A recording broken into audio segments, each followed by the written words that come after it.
Hi, this is Jamie from Antelope Beads, and we're here to teach you about crimping. Chances are, if you're just getting into beading, or if you've been beading for a long time, you have crimped. And if you haven't learned yet, then you definitely should learn how to crimp, because it's a great finishing technique, and there's lots of different applications for it. In the bracelet shown here, you can see that we've used colored leather, which you may not really think about as a material to use with crimps, but you can see that it works well. And what we've crimped here is crimps on either side of these pewter beads. So you're making an illusion style bracelet by crimping the beads onto the leather and keeping the beads in place there.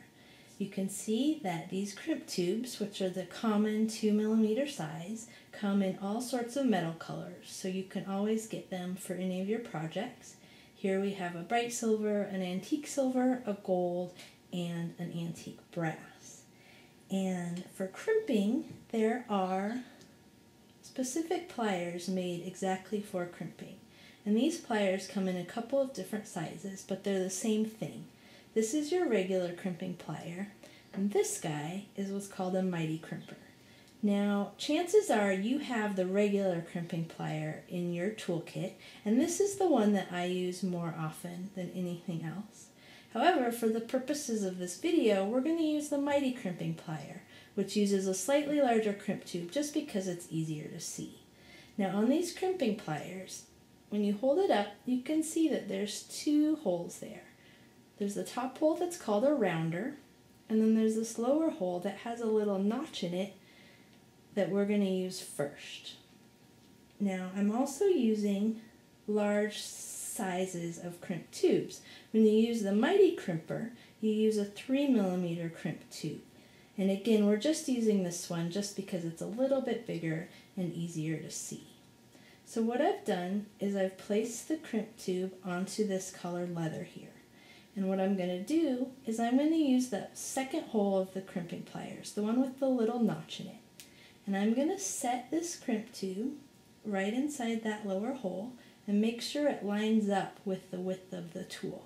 And I'm going to squeeze.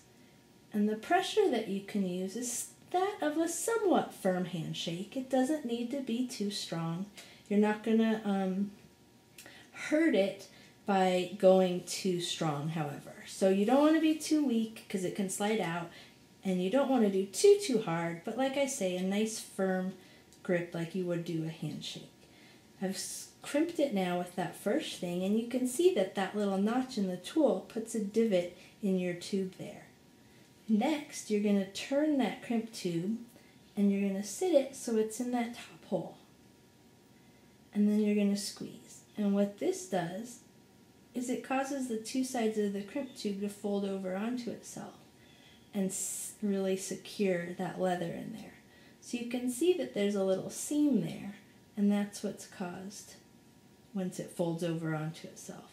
And now you can see that I can pull on this leather, it's not going to go anywhere. I can try to move the crimp tube, and it's not going to go anywhere.